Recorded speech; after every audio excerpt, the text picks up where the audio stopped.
Yun, oh. FKM Hunter 150. Nandito na sa Carmack, Binelli, Baguio. Dito nyo yan, guys. Ito yung budget version ng BMW na GS series. Yan ng FKM. So, September to ni-launch. Nandito na. Available na or... Yeah, I think ito available. Tapos pwede kayong mag-pre-order. Hanapin nyo lang si Ma'am Rachel dito sa Carmack Motors, Baguio City or Carmack, Binelli.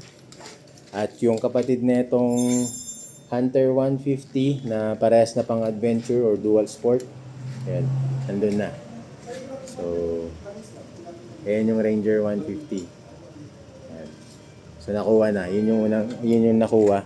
At ito, available pa. So, kunin nyo na yan, guys. Kano ang cash na ito? 78,000 plus 3,000 na lang sa registration. Meron na kayong pang mini adventure na on a budget.